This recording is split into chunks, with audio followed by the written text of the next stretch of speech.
Ô, Roberto, mas qual é o diagnóstico da compulsão alimentar? Porque tem muita gente que acha que tem compulsão alimentar, mas na verdade ela só come demais, assim, que são coisas diferentes, né? Um episódio, são episódios separados, assim, porque compulsão alimentar é uma coisa e de repente comer exagerado é outra, que isso tem que ser separado, né? É uma hiperfagia, né? Com certeza. Muita gente confunde até hoje. Ou então aquela coisa, compulsão por doces, existe também ou não? Como é que é isso? Não, primeiro, né? Bacana você Não, falar sobre isso. não, vamos falar como é isso. Que a gente vai trocar essa ideia. Eu falei que eu vou fazer pergunta pra caramba pra você aqui, cara. Não, bora fazer. Mas, cara, até hoje, quando a gente for fazer algum tipo de curso, né? Algum tipo de trabalho com as pessoas, sempre tem, assim, alguém lá colocando assim, não, tem compulsão por doce.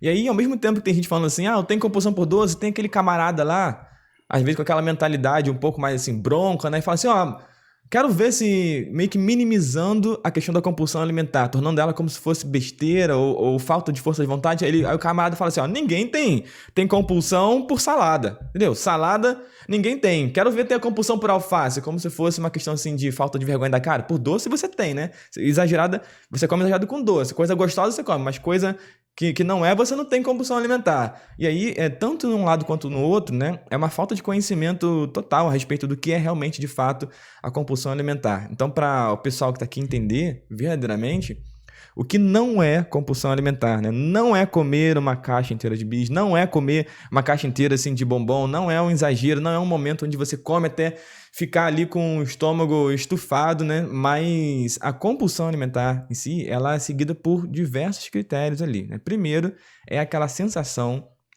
de perda de controle sobre si mesmo. É como se fosse uma espécie de apagão, que daqui a pouco eu posso explicar o fenômeno, né, biológico mesmo. Não, que acontece... eu quero saber muito isso aí. Explica Quer tudo, saber cara. tudo, né? Ih, Vou falar. tudo. Vamos explicar tudo, porque esse assunto é muito interessante, cara.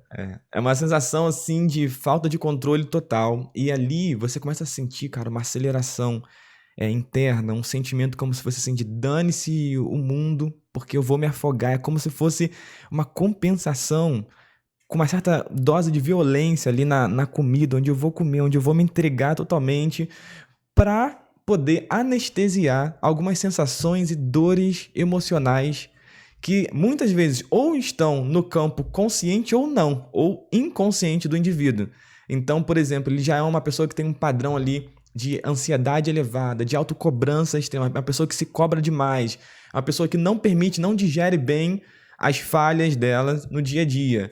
É uma pessoa, às vezes, que acha que não tem um merecimento baixo, que nada vai melhorar na vida, tem dificuldade de receber elogio, ou então aquela outra pessoa ali que tá, assim, aceleradíssima, tá nem aguentando me ouvir aqui agora, que ela tá sentindo que tá perdendo tempo, ela tem que estar me ouvindo e fazendo outra coisa ao mesmo tempo, né? E aí, esse tipo de mistura de padrões vai gerando dentro dela como se fosse uma panela de pressão, que aquilo de alguma forma vai explodindo, né? Geralmente em momentos específicos do dia, como finalzinho da tarde, ou então à noite. Tem um momento específico, então. Depende da pessoa, Depende né? da pessoa, tá? Tem gente que já começa desde de manhã, como eu também. Muitas vezes já acontecia, mas é uma sensação assim de perda de controle total e também pode gerar culpa. A pessoa ela sente muito culpada, começa a abalar muito a autoestima dela, ela começa a ter uma opinião extremamente negativa sobre ela, ficar desacreditada sobre essas tentativas de emagrecimento. Então, é uma coisa assim bem mais robusta, complexa e com a finalidade de anestesiar emoções. Existem sempre padrões emocionais que estão por detrás do desenvolvimento da compulsão alimentar. Então, assim, você pode falar então, que um dos principais gatilhos realmente é a questão da ansiedade, né? Ou não? Ou tem outros gatilhos? Existem outros gatilhos, né? Mas uma delas também... O carro-chefe é a ansiedade, Roberto? Assim? A gente não pode dizer que, assim, que é o carro-chefe, né? Que é o principal ali, mas está bem incluído também, tá? A gente nunca pode esquecer que, segundo lá, né, o manual diagnóstico, agora o 5, que é o mais atual, é um transtorno, está muito mais definido, né, os critérios diagnósticos, é um transtorno alimentar, não é um episódio, né? Não é isolado, né? Não é uma coisa assim, tipo, o cara uma vez por mês ele comeu demais. Isso não é compulsão alimentar, né? Existem até ali definições, né, em alguns livros, onde você pode até classificar como leve, médio, grave. Então, a pessoa, às vezes, ela vai ter, por semana, 13 a 16, 18 episódios de compulsão alimentar. tá?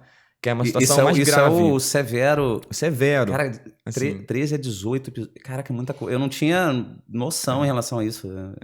Fiquei bem assustado agora.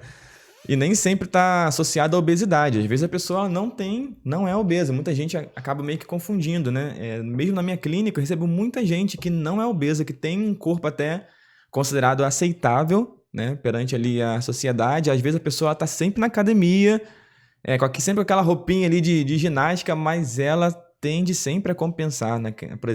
Por exemplo, à noite, aquele mesmo ritual de perda de controle, de dane-se o mundo, de apagão total na mente dela. Ela vai com tudo. E aí, né? Você acabou de assistir um corte do podcast A Vida é um Caos. E para você assistir o episódio completo é muito simples, é só você pegar o link que está aqui na descrição deste vídeo. E se você tem um canal de corte e quer usar o conteúdo do podcast A Vida é um Caos, fique à vontade. A única coisa que eu peço é que você coloque o link do episódio completo na descrição.